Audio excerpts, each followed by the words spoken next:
Thank you very much. Very good afternoon. Ni hao. Can you hear me? I hope the connection is good. Yes, we can. Thank you.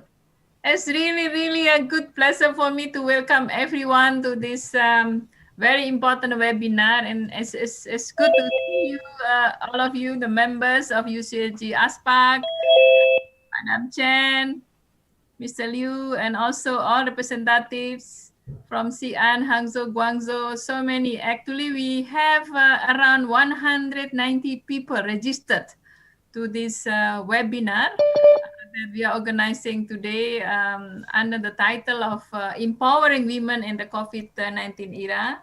This is also in parallel with the signing ceremony of the agreement between Guangzhou Municipal People's Government and UCAG ASPAC. So it's good that we will have a time to discuss and listen also to all speakers who are coming from different countries, from Indonesia, from China. We want to talk about how can we empower women in this COVID-19 era. So let me, and I just want to pass you the message that Mayor Risma just sent a regret message to me that she's not able to attend, but she wishes for the best delivery of this webinar, and hopefully in the future she will be able to join our event. So once again, welcome everyone, and also all the members of UCAG ASPAC. Let me now to invite the Madam Chen Yini, who is also the co-president of UCAG ASPAC. And I think everybody knows you already, Madam Chen, because you have also spoken in previous events of UCLG ASPAC. So she's going to deliver the opening remarks. So Madam Chen, floor is yours. Okay, thank you. Thank you very much, Ms. Secretary General, friends from UCLG ASPAC, ladies and gentlemen, friends, good afternoon. We are now approaching the end of 2020.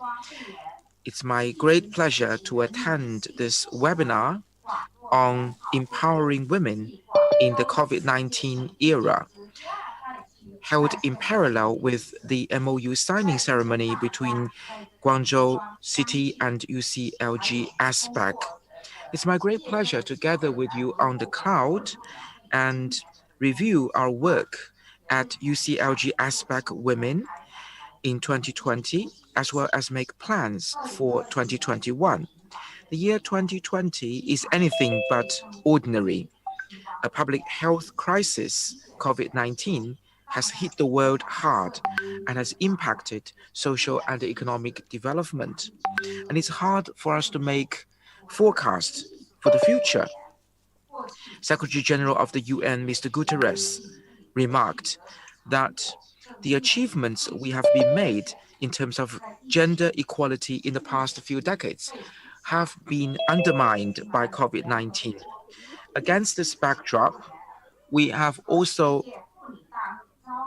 welcomed the 75th anniversary of the founding of the UN, as well as the 25th anniversary of the World Women Conference.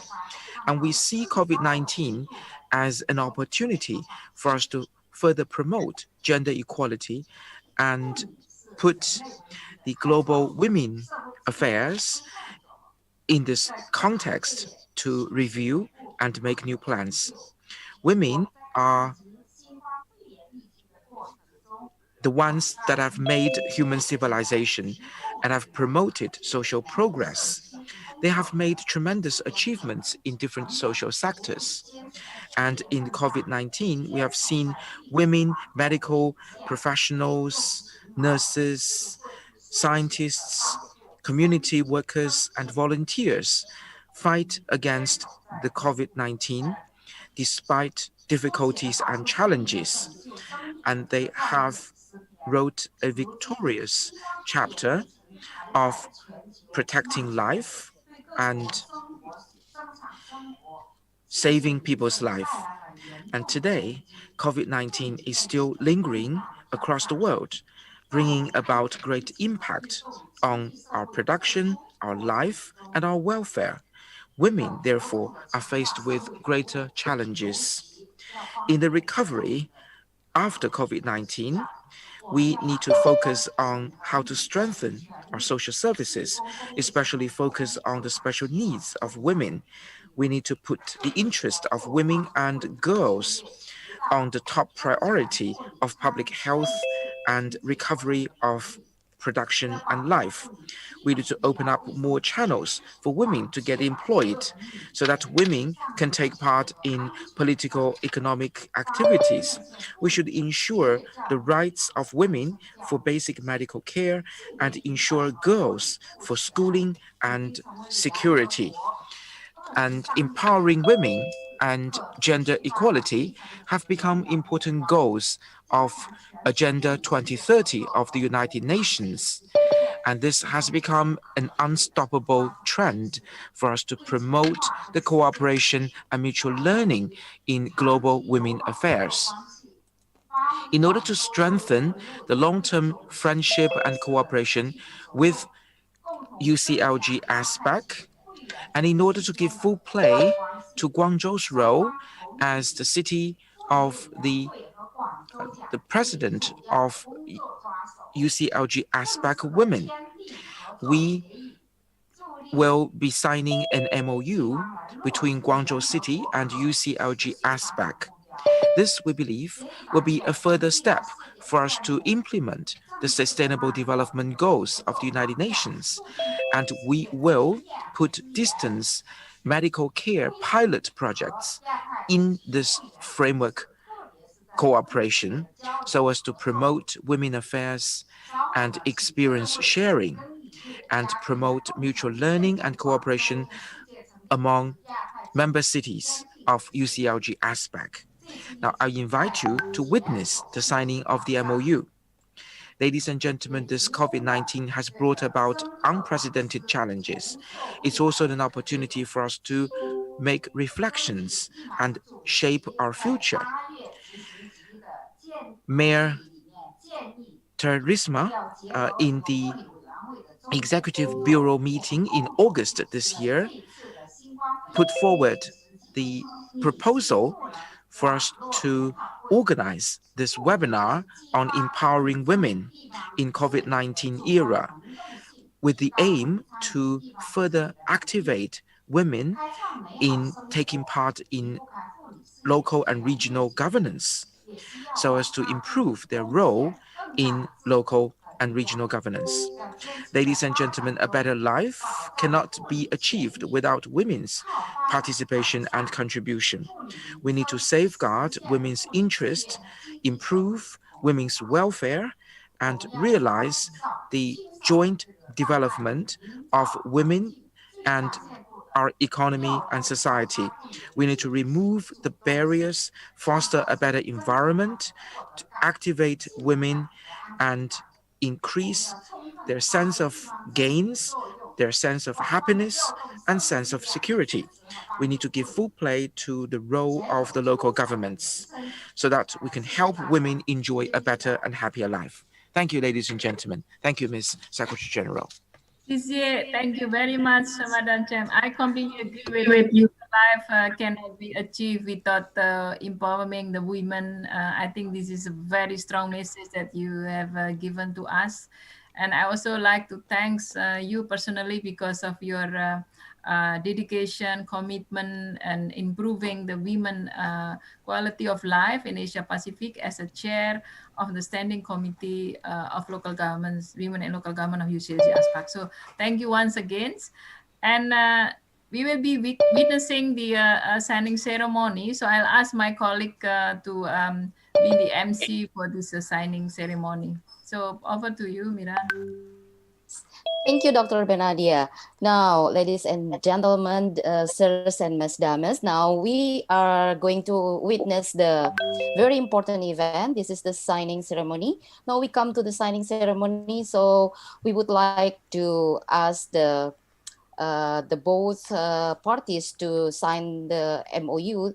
Dr. Benadia Irawati Chandra Dewi, the Secretary General of UCLG ASPAC, and we would like also to ask Dr. Liu Baochun, Director General Foreign Affairs Office at Guangzhou Municipal People's Government, Regional Secretary of Metropolis Regional Secretary for Asia Pacific, Honorary Auditor of UCLG.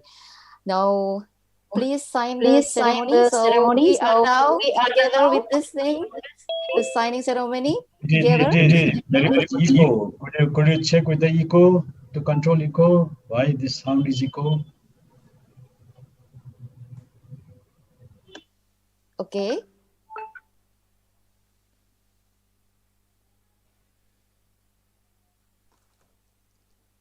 Okay, if it is done, please both of you can show to us.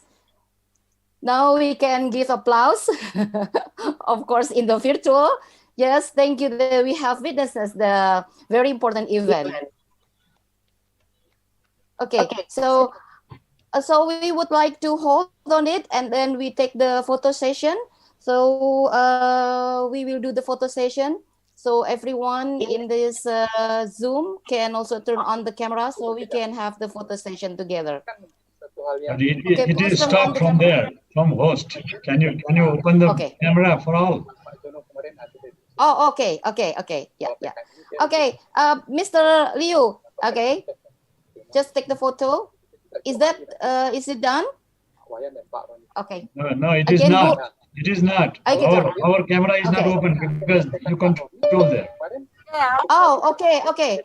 Please follow my colleague who controlling the camera to let the people to turn on the camera. Okay. Then we are going to have the photo session. I will ask to my colleague Chandra and Anga. So we are going to do. Please tell them to open our video. Please, sir. I already opened everything. Please turn on your camera. It is still controlled. Everyone here is open the camera right now. Yeah, everyone here can open the camera now. We have already opened it. All right, Chandra. See. Can you count this? Yeah. Okay. Are we good now? Can we take the photo, the picture?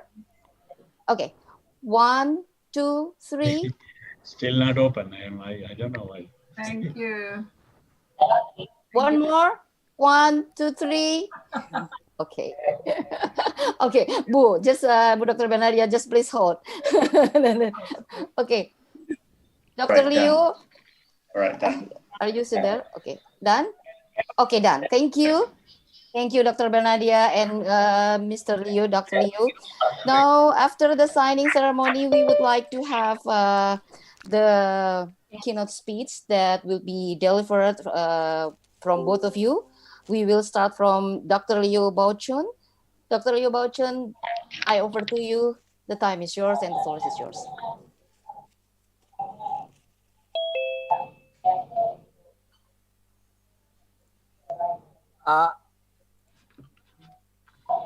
Hello, afternoon, and Madam Chen and Madam.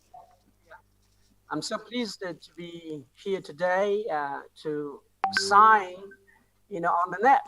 I mean, although far away, but at the same time, with an idea, the MOU, between Guangzhou and UCLG aspect. Milestone for the city of Guangzhou to continue work closely with UCLG aspect.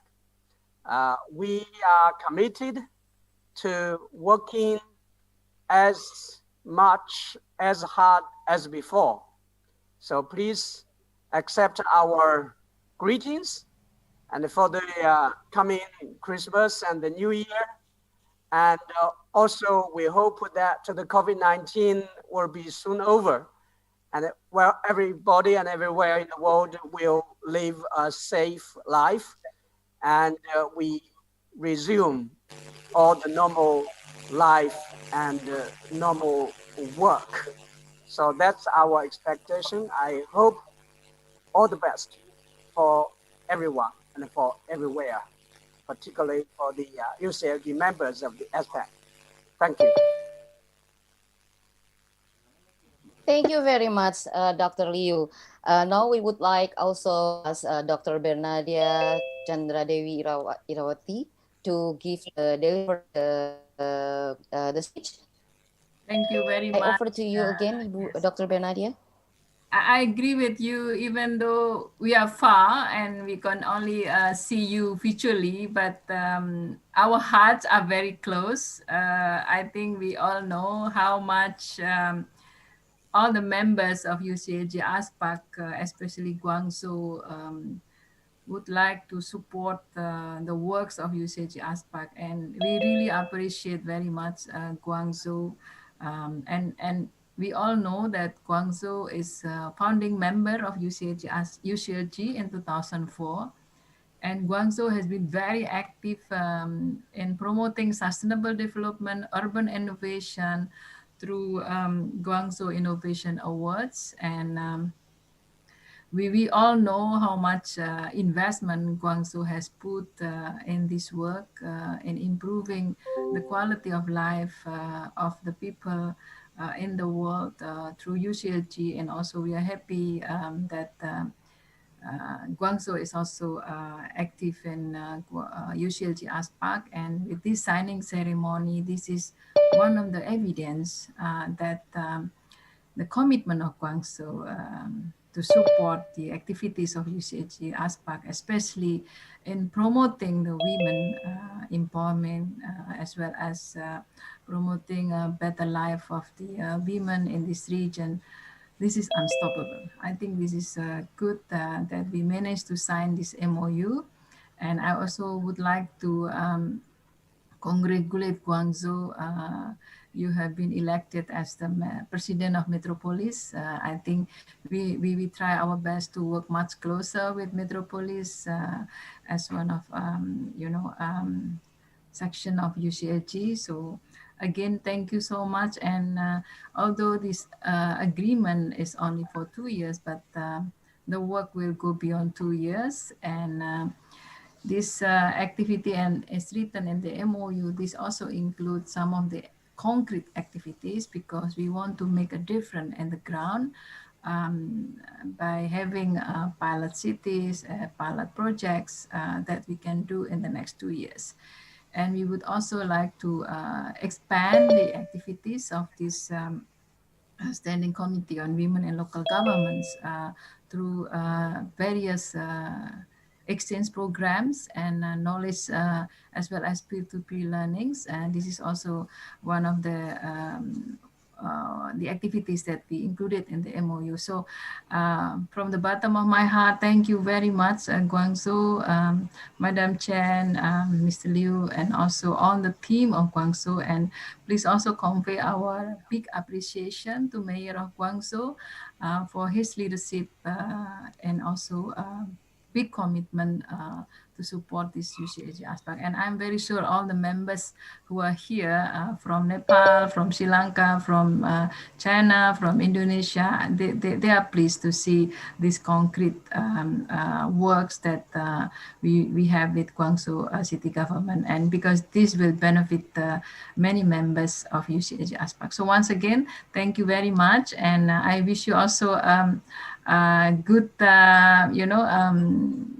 good health, but we will be, I will be facilitating later session. So let me just say greetings when I close this meeting. So thank you once again from my heart. Thank you very much.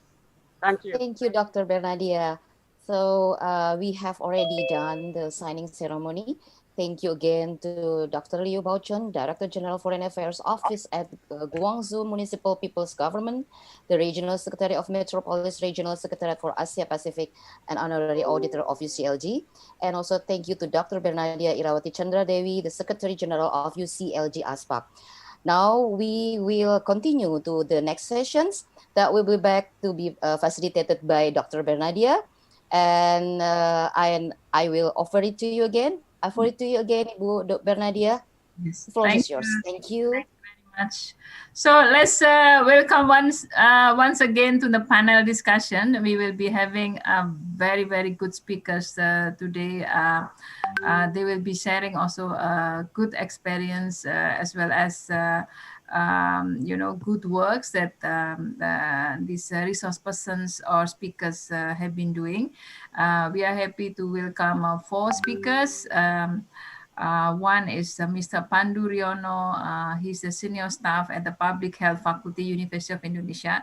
Actually, he was recommended by Mayor Risma, so I'm happy to have you here, Mr. Pandu. And also we have Miss Yuan Wei. She's the director of Guangzhou Women Association. We also will have a presentation from Miss Yao Chung Kyung from Xi'an Liang Jiatan International School. Apology if my pronunciation is a bit weird. Then the last speaker will be Miss Chen Chung Fang. She's a party secretary of Hangzhou CDC. So every speaker, you are given 10 minutes. So we will have time later for question and answer session. So let me welcome Mr. Pandu Riono. You are given 10 minutes. So floor is yours. Thank you for inviting me to be speaker that we can share that about pandemic COVID situation in Indonesia. Okay, I want to share the screen.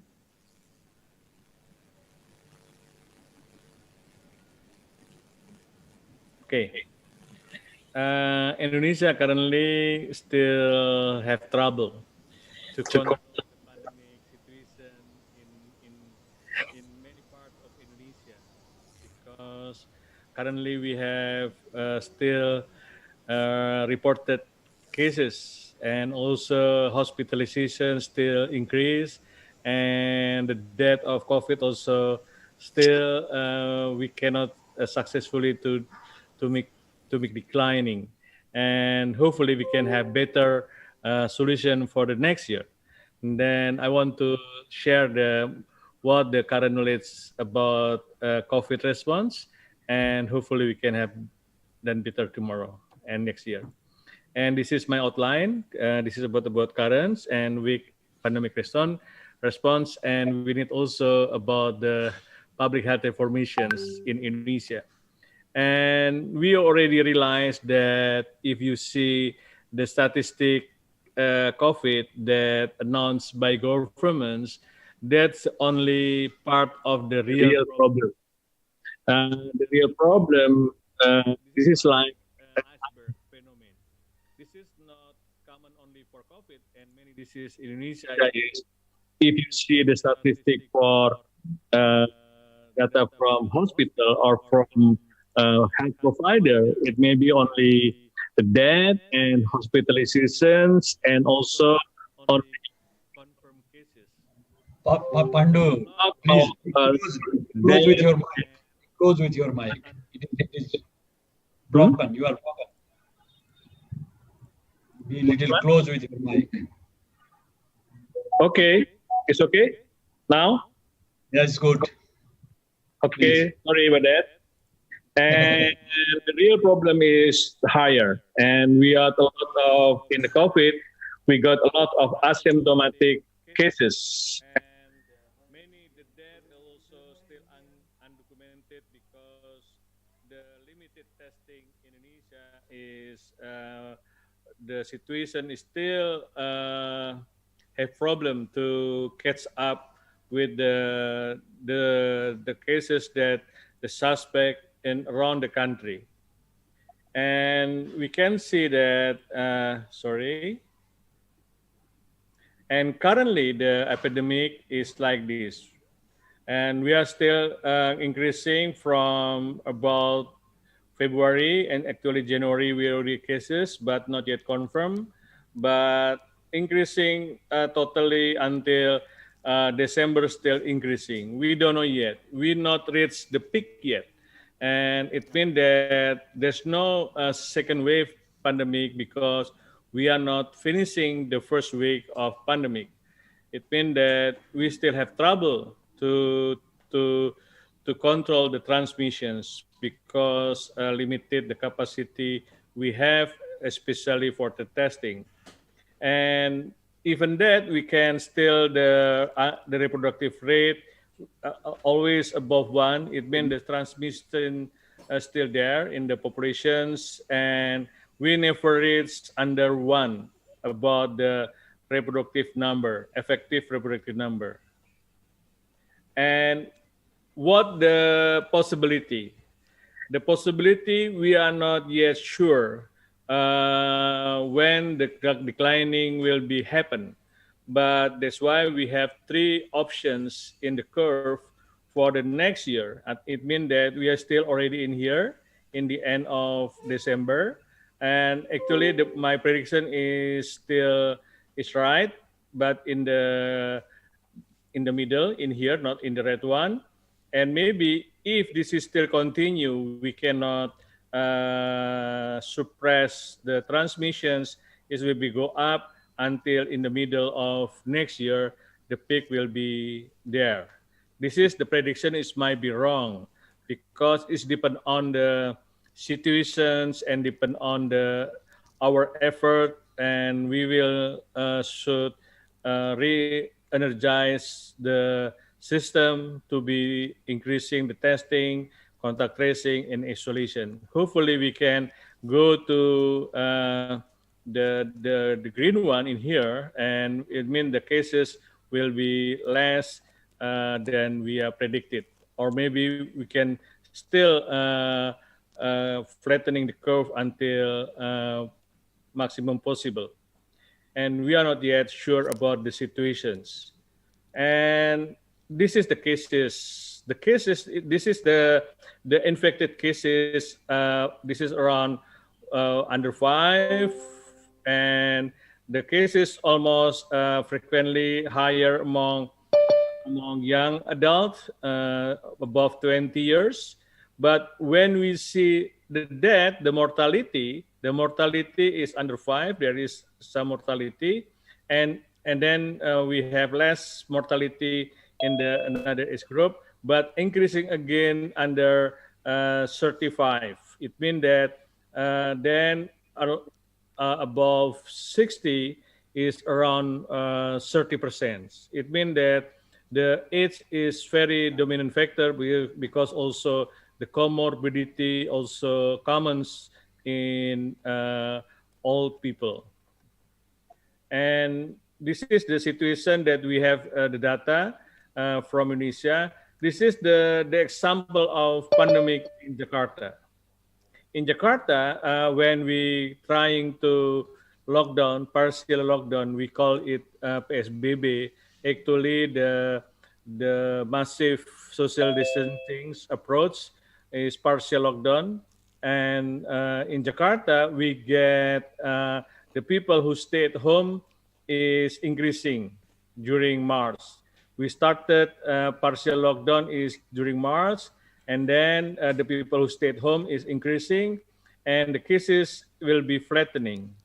But when we opening the restrictions, and then the because of Ramadan and also the Idul Fitri, it means the Muslim celebrity for the end of fasting months, and then people move out and go to we call it go public, go mudik. It means that the movement stay at home is decreasing, and then the cases going up until now. This is the cases in Jakarta. Okay.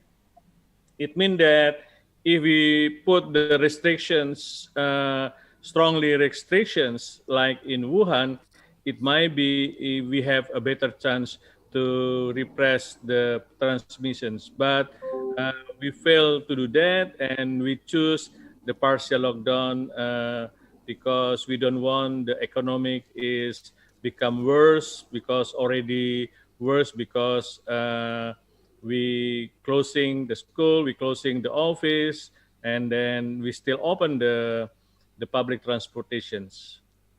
And this is around the country. Around the country, now the cases is everywhere. It means the reproductive number in every province is still above one. It means that we still have trouble in repressing the situations.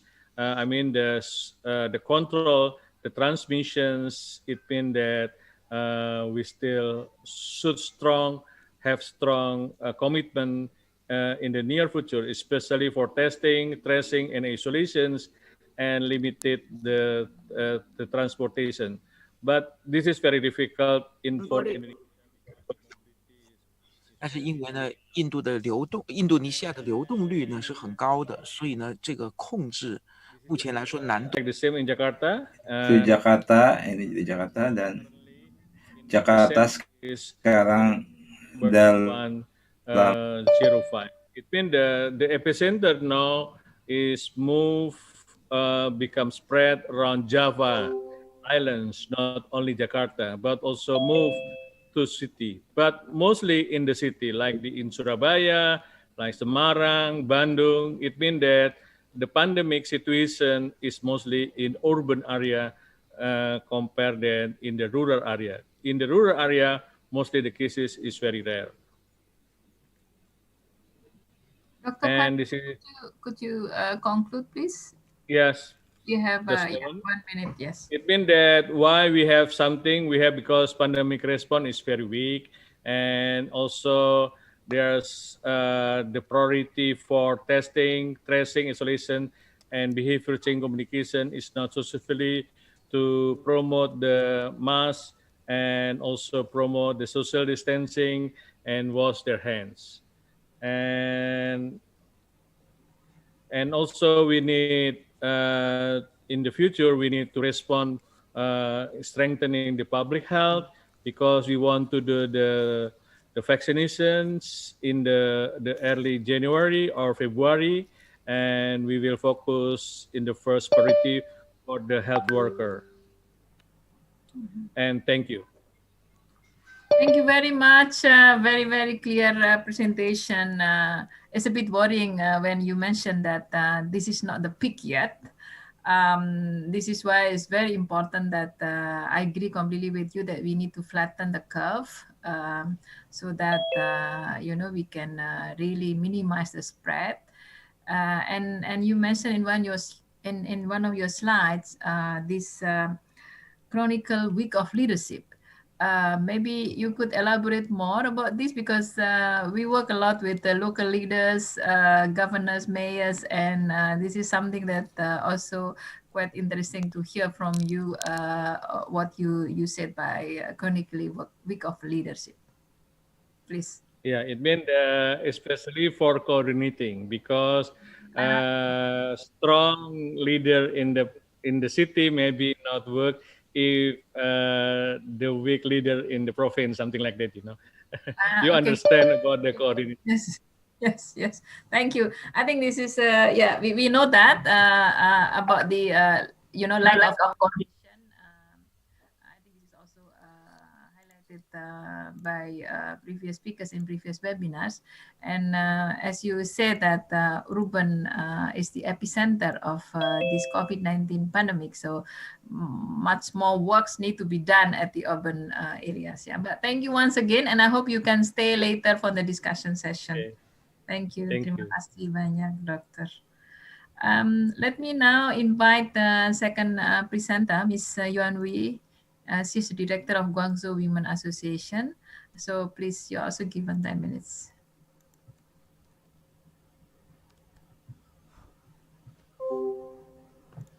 Hello. Thank you very much, Madam Chen, Ms. Secretary General Bernadia, ladies and gentlemen, good afternoon. My name is Yuan Wei. I'm with the Guangzhou Women Association, and I'm in charge of the publicity department of Guangzhou Women Association. I'm here to bring you the message from Guangzhou women. And I'm going to talk about the important role that women played in COVID-19 in Guangzhou.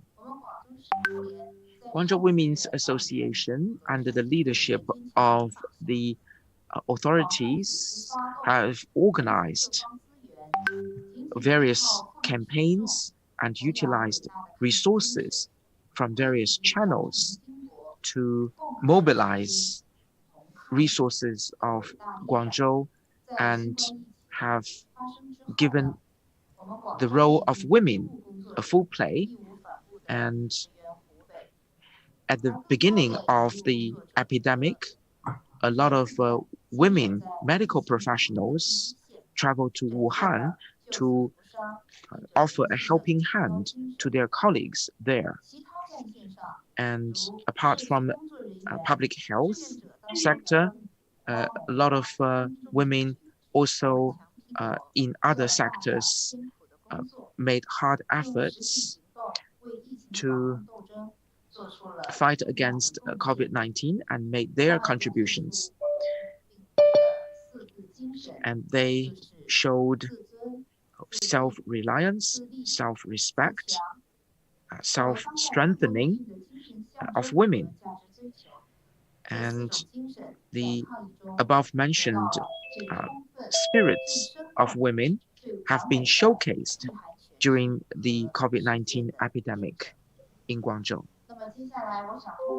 Now I'm going to share with you some cases and statistics.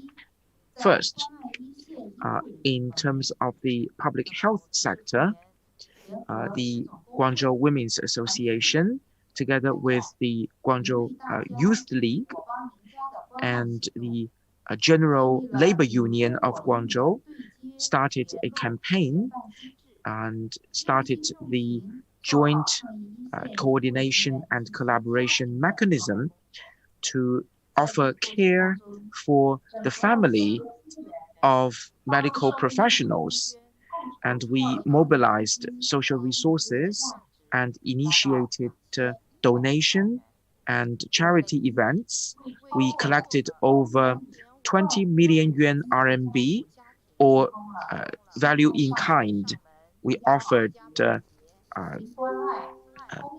visit to families in difficulty, and altogether we arranged 35,000 visits, and we sent food and medical care, care for mothers and babies, as well as offered free online courses for the families.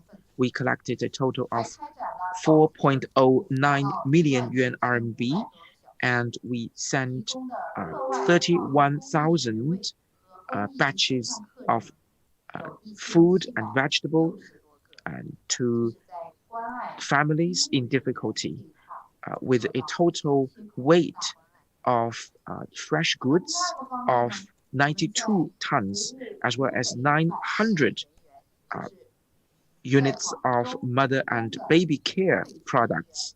We also offered free cleaning services for the families in difficulty, amounting to 19,528 hours, and offered some 1,760 hours of online courses.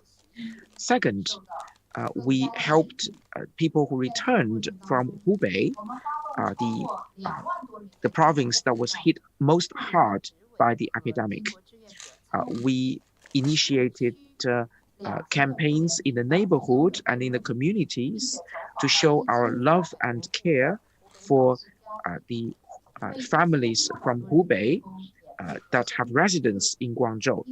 We visited 1,305 Hubei families in Guangzhou, and we offered 1,683 free nucleic acid tests for them, and so that these people and families will feel the love and care from Guangzhou.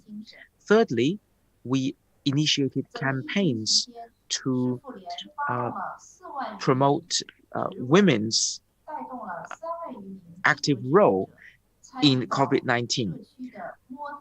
Guangzhou Women's Association organized campaigns for some 30,000 women in Guangzhou. Dan kami juga menyelenggarakan aksi bersama terhadap melawan COVID-19.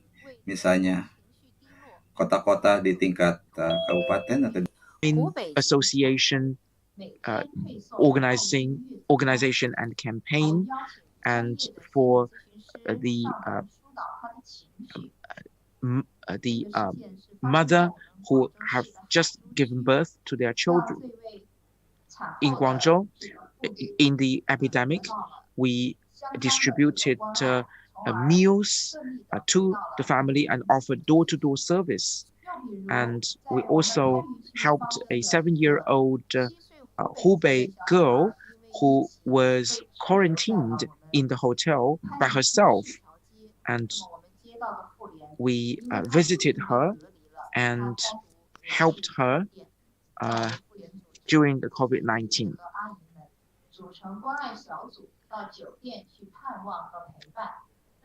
And the whole family, therefore, felt the love and support from people in Guangzhou.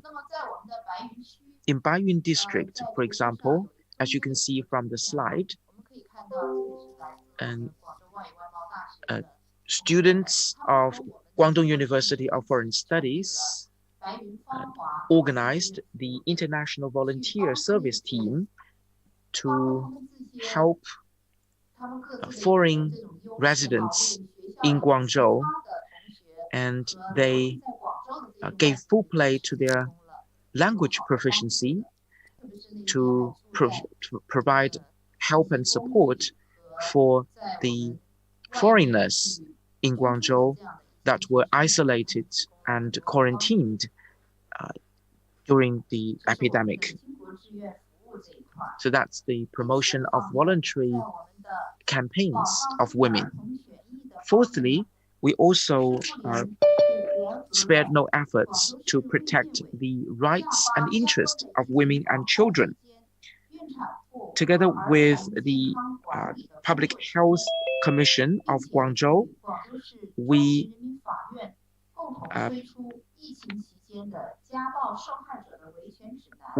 compiled the guidelines for pregnant women and children during the COVID-19, and we also, together with the Intermediate Court of Guangzhou, promulgated the interest safeguarding framework guidelines for women in domestic violence during the COVID-19. And we initiated a hotline for women to safeguard their interest and offered psychological workshops for them. And we altogether dealt with 3,039 cases of complaints from women, and we offered psychological treatment and service of 1,042 cases. We helped a total number of 7,212 children and 11,697 women and 10,023 families. Lastly, we also facilitated enterprises to recover from the COVID-19 and resume their work and production. With the 6 stabilization and 6 guarantee plan from the municipal government, we gave the full play to women's role in helping enterprises resume their production and work. We, at the Women's Association, compiled the guidelines for enterprises during the COVID-19, and we used the WeChat public account of Guangzhou women to release information for the enterprises. And altogether, there were 10,840,000 hits on our WeChat public account. for 27 consecutive years, we were the top of all women associations around the country in terms of the number of hits of the WeChat public platform. And together with over 10 large supermarkets, we helped farmers to connect farmers with the supermarkets, and we organized the distribution and wholesale of farming products, and were able to conduct a deal worth of 20 million yuan RMB. We also had online live broadcasting and live promotion for farming goods. Thank you. Could you kindly conclude, please? And offered service and help for the farmers. And that will be the end of my presentation. And we actually made a lot of achievements during the COVID-19 for women in Guangzhou. I hope you will pay a visit to Guangzhou and see for yourselves the achievements of Guangzhou women. Thank you. Thank you very much, Ms. Yunwei. I think we met earlier in Makati, so I was really pleased to see you again today. It's very clear from your presentation, good works and also achievement that the association has already made. I think congratulations. A lot of works you have put and you have done in this, in strengthening the women in Guangzhou. And my question to you, this is very short question. You have mobilized more than 30,000 women to support farmers, to support different kind of groups, to support the elderly. What motivates them to provide these voluntary works?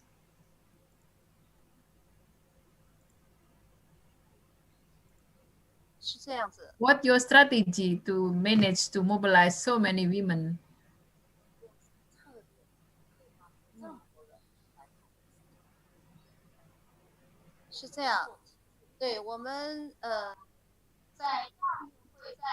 During Guangzhou Asian Games in 2009, we already started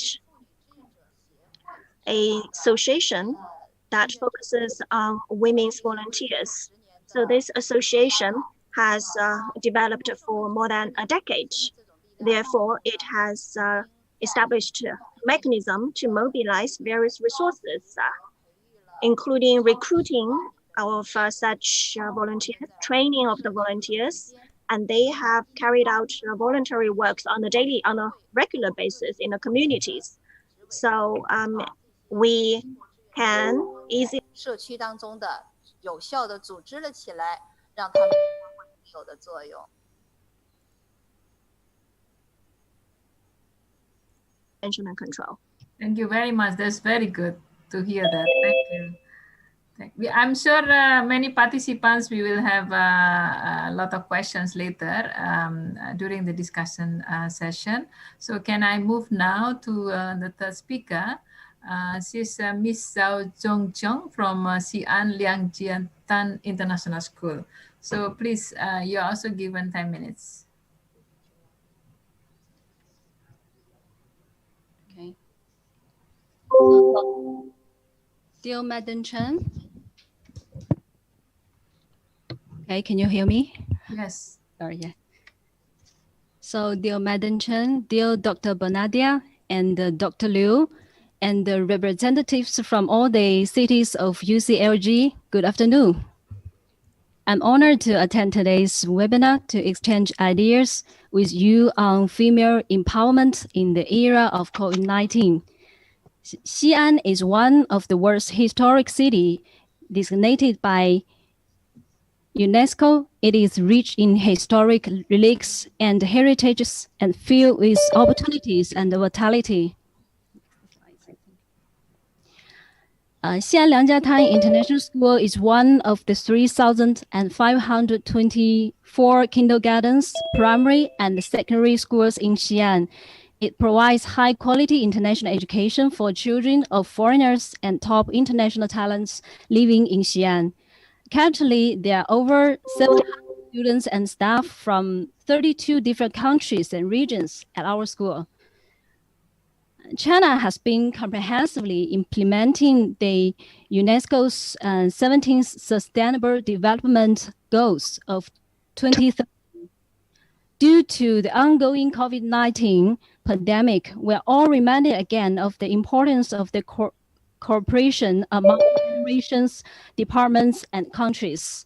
Xi'an Liangjiatai International School has been doing the epidemic prevention and control work for over 320 days since the school received government notice on epidemic control on January 23rd.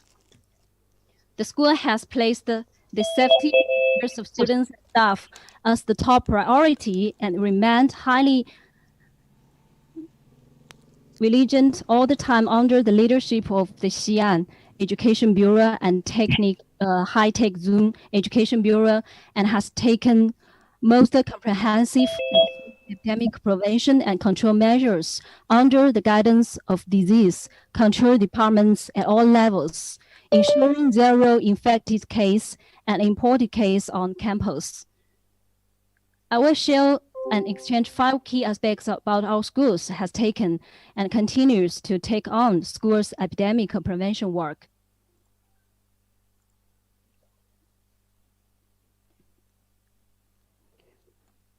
Okay, the first part is about compliance with the rules and regulations set by the governments. The school pays close attention to the epidemic prevention and control situation, both globally and within China. It is vital to implement the policies set by the National Prevention and the Municipal Epidemic Prevention and Control Headquarters and the High-Tech Zoom Education Bureau. As an international school, it is very important to ensure effective cross-cultural communication and understanding. We fully respect the multicultural background of faculty and students from 32 different countries and regions. At the beginning of the epidemic, school administrators and all foreign teachers communicate, analyze the situation, and respect the different decisions to return to the home country or to stay in China.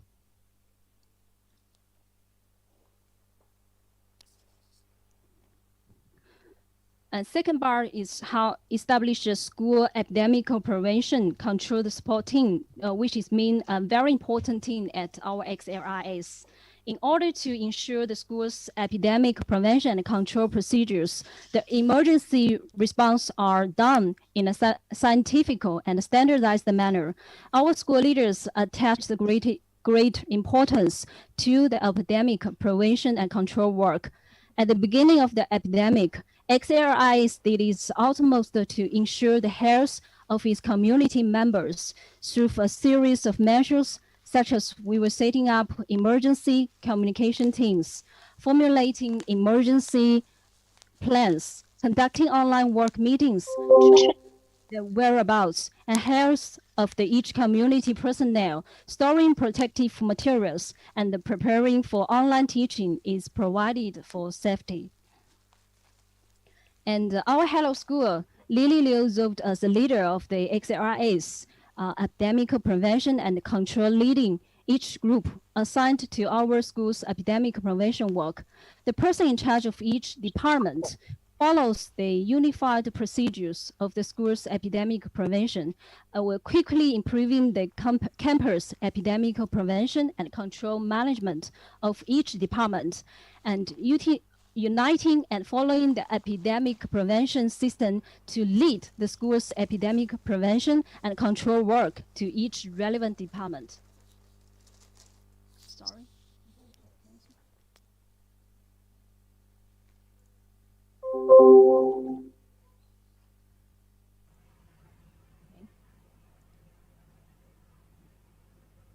Then for the third part, supervision and the strict management inspection.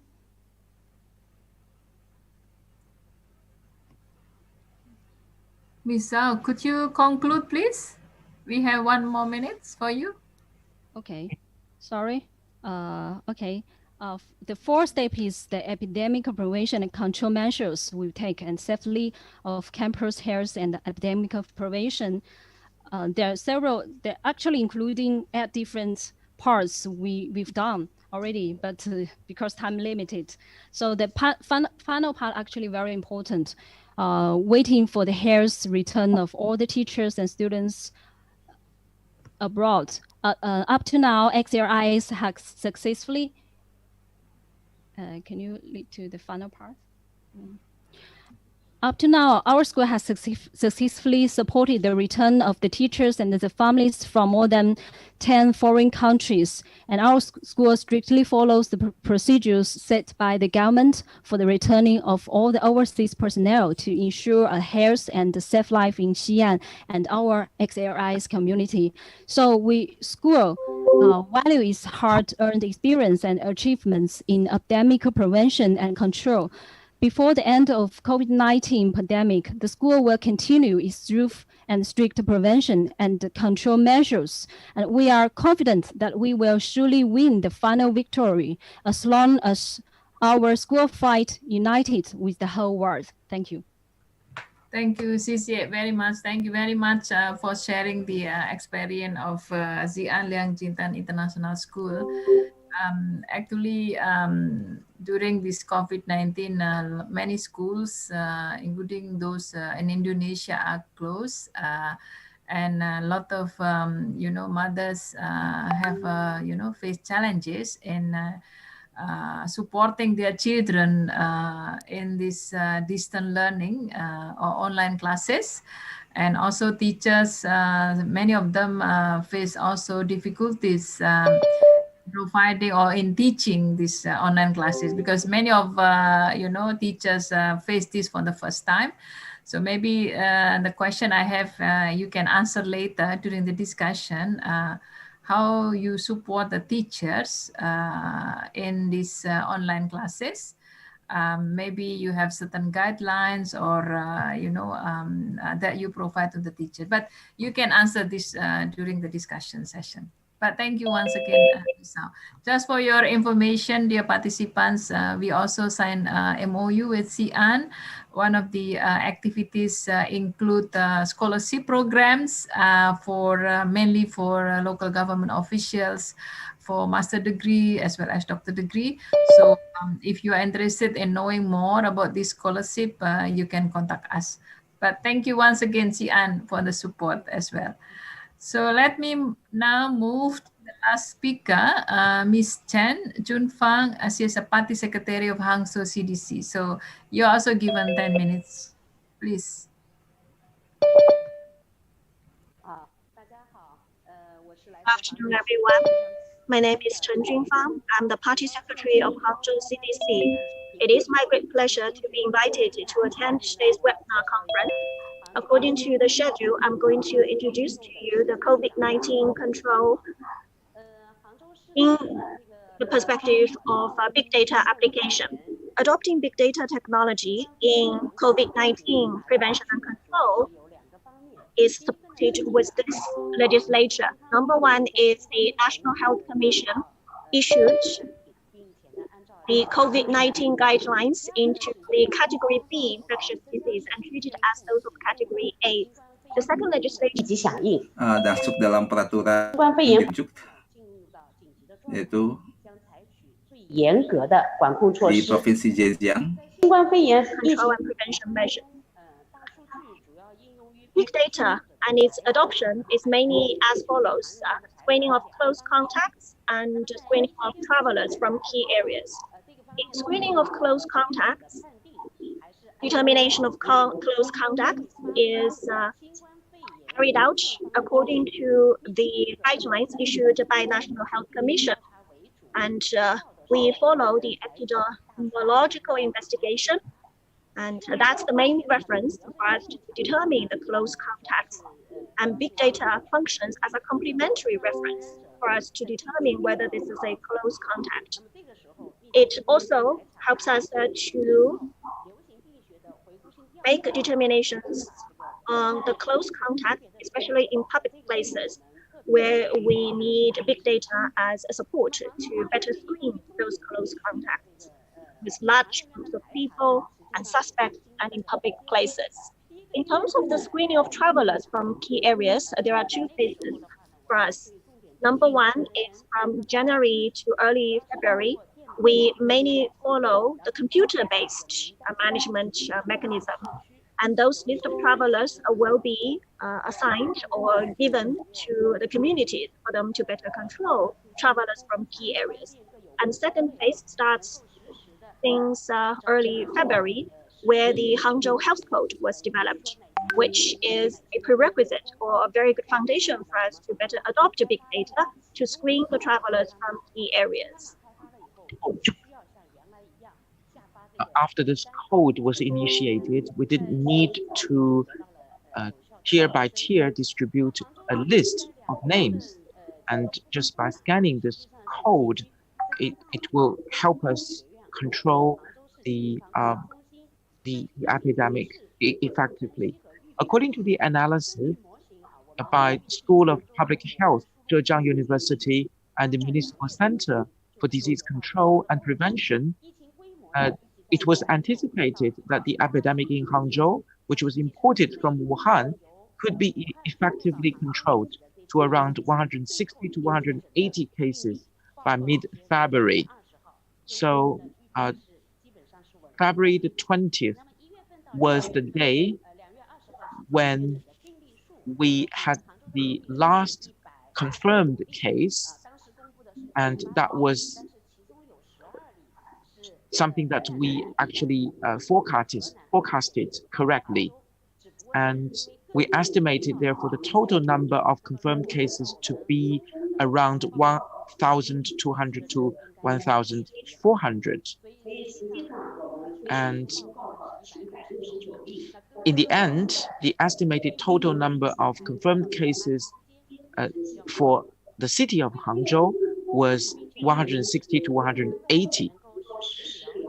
And we developed and applied the Hangzhou Health Code for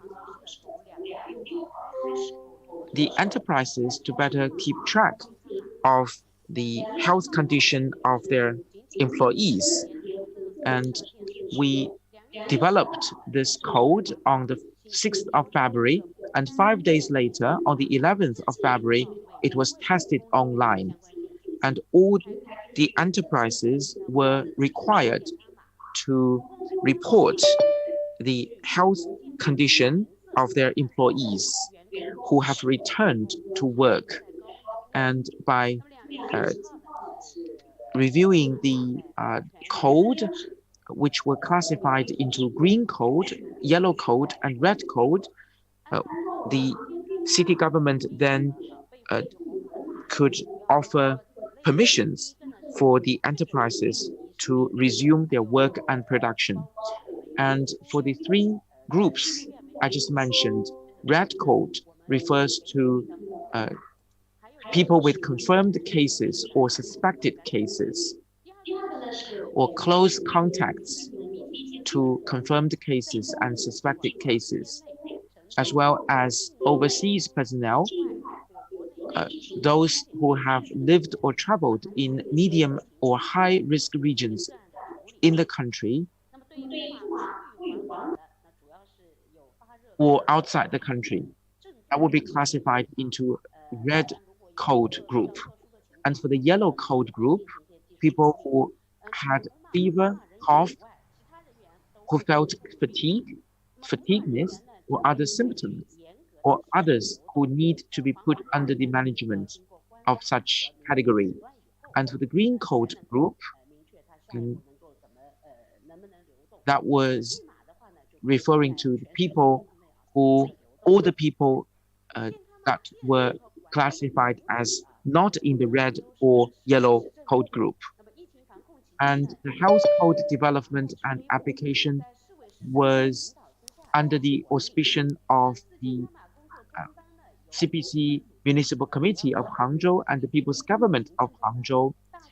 And during the COVID-19 response period, the health code system was managed by the Municipal Epidemic Prevention and Control Headquarters under the leadership of the CPC Hangzhou Committee and the Hangzhou Municipal Government. We also organized a special task force with people from the various departments of the municipal government so that we could activate concerted efforts citywide. All the districts, the counties, prefectures, and departments will activate and apply the same standard code system. And we also had a quick complaint resolution mechanism to resolve problems in a timely manner, including problems in relation to incorrect personal data, delayed updating on code information after quarantine.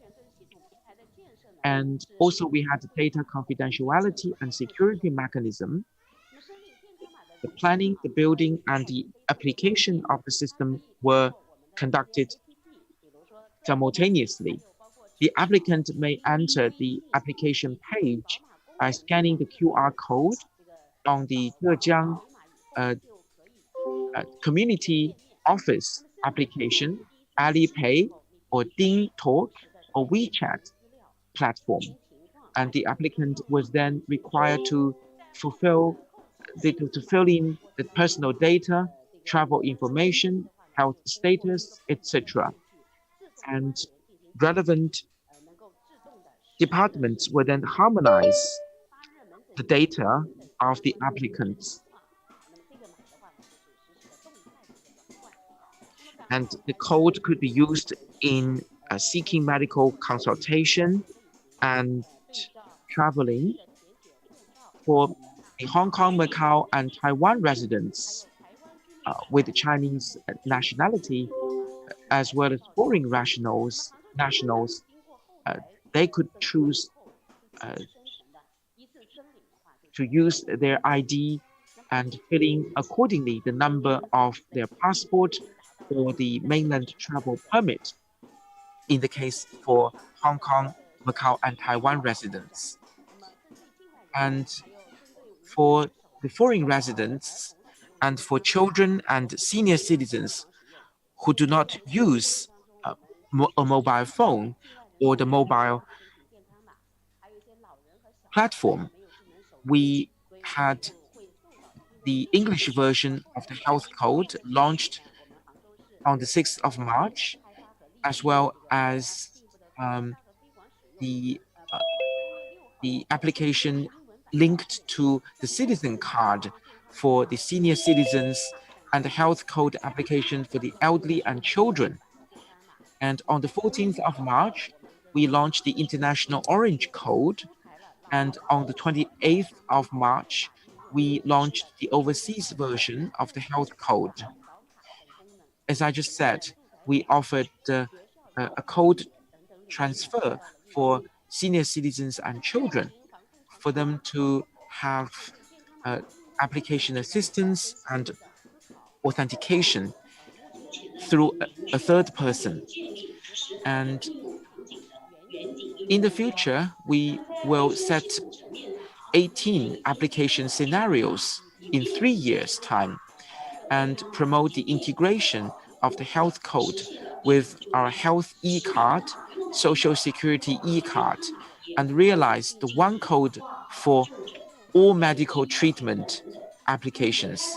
By doing so, residents will not need to bring their health insurance cards, and they can use just a single code to process all applications and all medical or psychological consultants. We will also make good use of the smart city applications to strengthen the health data dissemination and security maintenance and enhance harmonization among health code, big data, artificial intelligence, and other information technologies. And that is my brief introduction to Hangzhou's application of digital technology for COVID-19 prevention and control. Thank you very much. Thank you very much, Ms.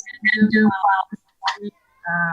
Interesting also to hear about these apps and as well as this health application. And this is also important because in our cases, there are many cities and also local governments that struggle to have a good data. So data gathering has been also a big challenge, data generation, and of course, in your case, you manage very well this consolidation of health code with information of this COVID-19 victims and also other services. I think this is excellent presentation, and I also would like to thank Hangzhou, because we also had MOU with Hangzhou focusing on work related to the Belt and Road local cooperation. And this work cannot be done, of course, without commitment from Hangzhou as well as the CPF, Chinese People Association for Forensic with foreign cities. Let me now open the floor for discussions. There is a question here from participants. Let me read what is written here. Hangzhou's, this is a question to Hangzhou. Hangzhou's health code is a very great move. How Hangzhou can ensure the safety of users' data? I hope you can understand the question. So how Hangzhou can ensure the safety of the users of the data?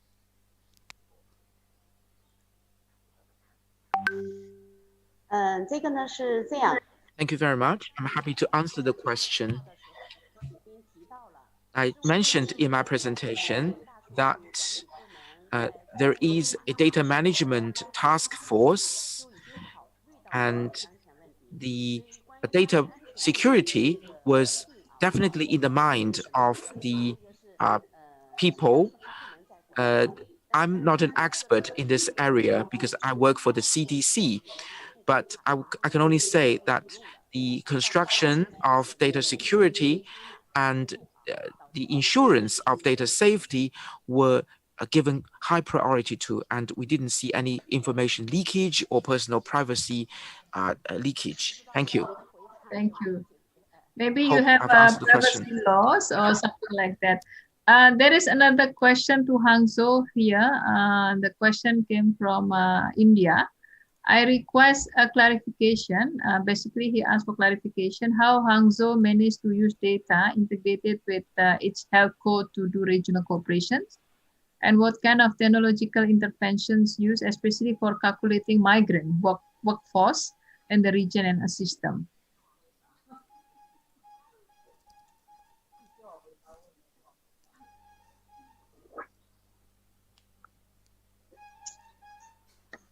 Thank you. At the early stages of the epidemic, we had the code system at all the entry and exit ports, such as the high-speed rail station, the airport, and for all the migrant people on their arrival into Hangzhou, they need to scan the QR code and they need to immediately harmonize their information with our big data system so that their information can be incorporated into the health code system. And whenever they arrived in Hangzhou, their information would immediately be incorporated. And then the code can be used everywhere in Hangzhou as well as in the whole province. Thank you. Thank you very much. There is also a question, and maybe this addressed to all of you. I think we are aware that the COVID vaccine already available. Like we also hear the news in Indonesia, vaccine from China has arrived. So I think the question is whether our MOU also had made provision for the arranging support of the vaccine to helpless minority, disabled women for the member countries through UCAG ASPAC. Since all of you are members of UCAG ASPAC, you might be able to answer these questions. Like Dr. Pandu mentioned that vaccine in Indonesia will be prioritized for health workers. So maybe I should ask Madam Chen to answer this.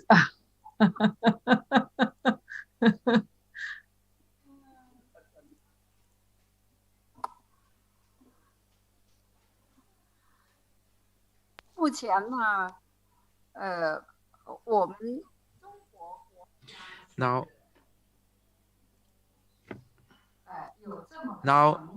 we have a solemn promise from the Chinese government that once the vaccines are ready, they will be open to the rest of the world. And minority and disabled people and women, these special groups of people will be the prioritized groups to get vaccines. I think for UCLG ASPAC, and if there is the need for vaccine, there can be intergovernmental coordination and negotiation. And this can be done through government-to-government channels. Yes, I think that's the maybe one of the solutions, because these vaccines are in the hands of the central government, and definitely G2G could be one of the solutions. But thank you very much, Madam Chen, for the answer. Any further questions from participants?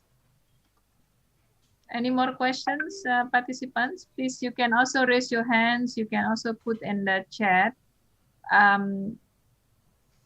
Hello? No? No more questions? Yes, Ibu. Ibu, yes. I raise a hand. Can you be short, Krishna? Thank you. Good afternoon, everybody, and thank you very much for this wonderful workshop today. Really, we are very happy having this MOU to respond for the situation. At the same time, still we see in the data and information that pandemic is not controlled. Even in Indonesia, it is still in rising trend. Same situation happening in Nepal also. We have, trend reduced, but the death rate is rising. So we are desperately need of this, the testing kits, because of not having enough test kits, government reduce the test, and only those who has a symptom, they are prioritized for the test. But there are a lot of people who need to test because it is asymptomatic. So whether we can still manage some test to kits for Nepal, please, Ibu, support from this also. Thank you very much. Thank you. Yes, I think definitely solidarity continues, and support we always need from members, and we will also we will continue facilitating this among members. So thank you very much, and we will try again our best to do so. There is also these experiences from China, from Indonesia. We have a lot of resource available. I think there is a question here. Can we please get any ready resource available so that urban local bodies in other regions can learn from the experiences from cities in China? And I think this web share is one of the channels that we share among members, those very good experiences from members, China, South Korea, and others to learn. We have also gathered best practices, and together with Metropolis, UCLG, there are already more than 500 best practices that are available in the website. And of course, UCLG ASPAC itself is has been compiling best practices and also come up with a quick guide. We will be also soon release a new publication how this COVID-19 has affected Asia and Pacific cities and local governments. I think the publication will be ready by end of this month. And in the publication, it also includes not only health sectors, but also economic sectors, environmental sector, as well as social sector. And this web share on women empowerment will be also included in the publication, because we know that COVID-19 has been affecting women, has been affecting everyone, but mostly women got affected most. And we also know that domestic violence has increased in several places, as well as other factors like mental health of women and girls, that also has been noted. So we have so much concerns here. And maybe before we close this meeting, if you have any burning, maybe I ask a question to all the speakers, for all of you. What kind of strategy? Maybe you can give us a strategy, in short, also to Dr. Pandu and all of you. How can we work together in trying, trying to solve this COVID-19 pandemic? So, and if you have any, maybe 1-minute statement from each of you, you're most welcome. So maybe I'll start with Dr. Pandu.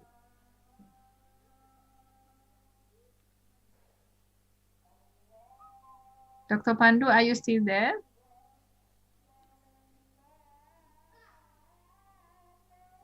Maybe he's. Can I start with? Can I continue with Miss Chen Junfang? Maybe Miss Chen, can you make a statement, 1-minute statement, before we close this session?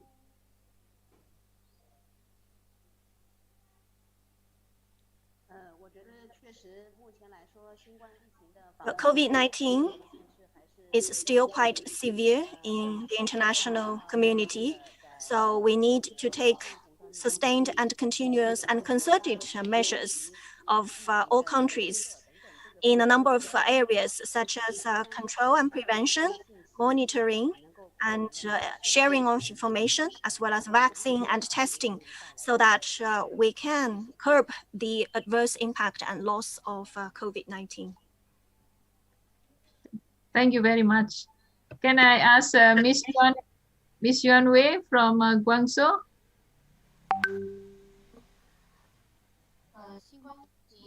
COVID-19 is still rampant in the world.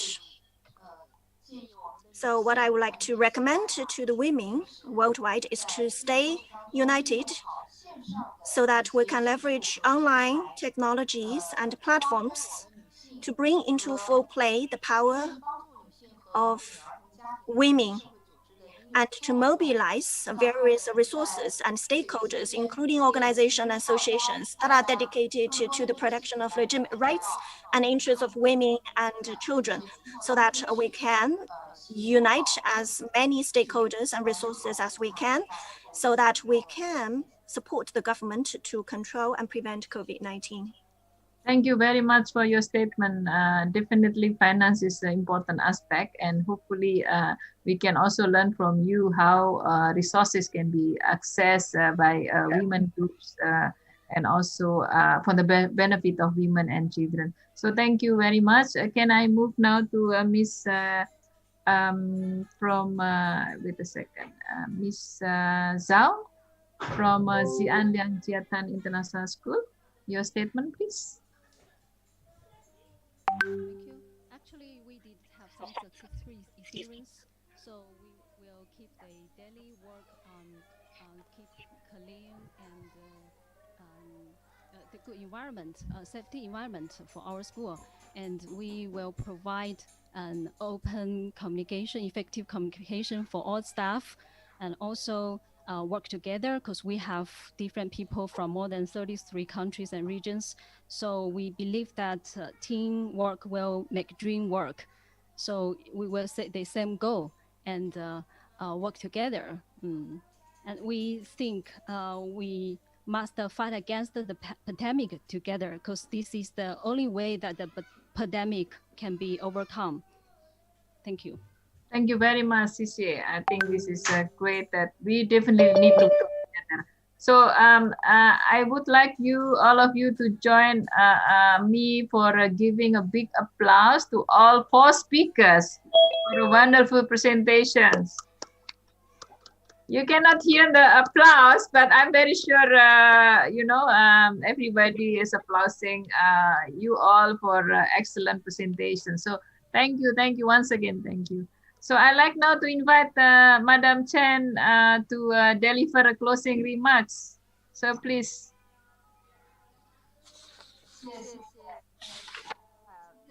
Thank you very much, Secretary General Banadia, and thank you for organizing such a rewarding and effective webinar conference. I'd like to thank the 4 speakers for sharing with us their insights and experiences. So starting with Dr. Pandu's introduction, we are very well informed of the status quo of COVID-19 in Indonesia. We also understand what would be the future measures to be taken by Indonesia government to better control and prevent COVID-19. Thank you for your recommendations to the local governments. In addition, teacher from Xi'an Liangjiatan International School introduced to us their practices in controlling and preventing COVID-19. After all, this is an international school. There are a lot of teachers and staff that are coming to China from other parts of the world. So it is quite vital for the school to offer support to their overseas staff and teachers so that they can reopen the school in a very safe manner. For Guangzhou, we heard from Madam Yuan Wei of Guangzhou Women's Federation in introducing to us how to better mobilize their members, how to better mobilize and unite various stakeholders in the society so that we can offer better support to the society and humanitarian care to the vulnerable group, such as women and children. For Hangzhou, I am very much impressed with the introduction, and I'm keenly interested in the presentation. And I believe that the questions also illustrates the keen interest among 感染源的这个溯源是疫情防控里面就是关键的环节之一。那么人员的 control and prevention of a pandemic. So to trace the whereabouts of travelers, of people, is an important mechanism or way to have effective traceability of the source of infections, disease. So I am very much impressed with the adoption of big data technology to trace the whereabouts of people, to do big data driven analytics so that they can better screen the close contacts, trace the whereabouts. And I'm very much impressed with this. And this is going to be rolled out nationwide. There will be a unified health code in China in the near future. So this best practice will be rolled out immediately in China so that we can bring into better play big data in the traceability of and in analytics of whereabouts of people and suspects as well as close contacts. At the very first beginning, I had some doubts whether people will be interested in that, but I'm very happy to see so many questions raised on the leverage of big data, on the adoption of a health code in better control migrant workers and whereabouts of travelers and people. So I think all in all, we find it very much rewarding. They shared with us the best practices in prevention and control of COVID-19 from their own perspective. And by coincidence, apart from Dr. Pandu, all the other speakers are female speakers. So I think against the backdrop of COVID-19, women are becoming increasingly powerful and influential. In China, we often say that women hold up half of the sky. So they are an important part of the society. They play very big role and crucial role, and there are still even more potential for us to tap into when it comes to the power of women. So gender, as an important perspective, has become a part of the 2030 SDG of the United Nations. So once again, I like to avail myself of the opportunity to advocate for women, and I would like to advocate local governments to make women's voices better heard, to empower women so that we can realize gender equality for generations to come. Guangzhou will continue to offer support under the framework of UCLG and UCLG Women so that we can make our due contributions to facilitate exchanges of local governments on women-related issues, to enhance cooperation in this regard, and mobilize various resources and stakeholders in the society so that they can support women better. And women, once was brought into full play, will make even greater contributions to the society. So we will continue to offer even more support in the future for women issues. I understand that many of the participants are keenly interested in Hangzhou's endeavor and practices. So may I offer a suggestion to Dr. Banadia? If participants are keenly interested to know more about big data and its adoption in the control and prevention of COVID-19, we welcome follow-up questions and communications via the Secretariat of UCLG ASPAC. We can help you to liaison, to maybe match them together for potential cooperations in the future. We are approaching 2021, and Santa Claus is coming to us soon. So yes. wish everyone Merry Christmas and Happy New Year. Thank you very much. Thank you very much to you also. Thank you very much, Madam Chen, for your inspiring concluding remarks. As you said, women hold half of the sky. But we also need open-minded men. We also need the support from men. And gender equality cannot be solved, cannot be minimized without good cooperation of men as well. So I'm so happy that we also have several male participants and also male speakers here, Dr. Pan and of course Mr. Liu. So once again, thank you very much for your participation in this webinar. And as Madam Chen mentioned, we will be happy to support members who want to learn more about the best practices from China on big data, also the work done by Women Association of Guangzhou and also with the university. And we will send this information to all of you. And then you can contact us at any time. And I also wish you a good and great new year. And I'm very sure we are also hoping to see much brighter year. This year has not been so wonderful, but because of the COVID-19. But I'm very sure next year, then the new year will be much, much brighter. And I also wish you to remain safe and healthy. And for those who celebrate Christmas, Merry Christmas. And Madam Chen mentioned Santa Claus is coming and bring a lot of gifts. So I wish you also have a wonderful holidays, and also have wonderful Christmas breaks.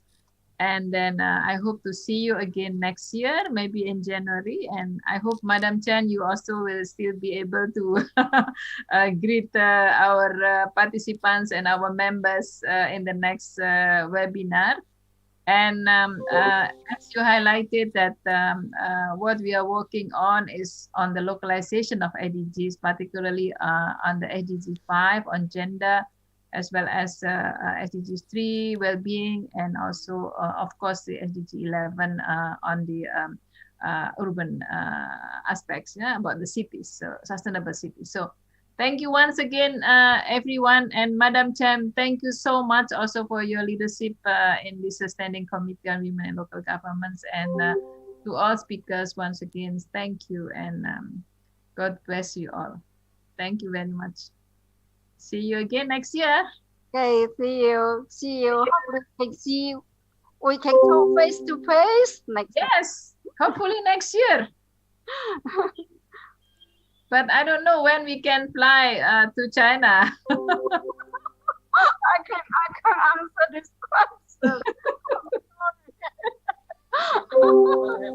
Because we will need 2 weeks quarantine, right? Isolation.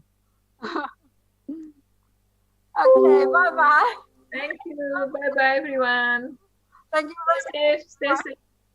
And thanks to my colleagues and all interpreters for a wonderful interpretation. Thank you. Bye-bye.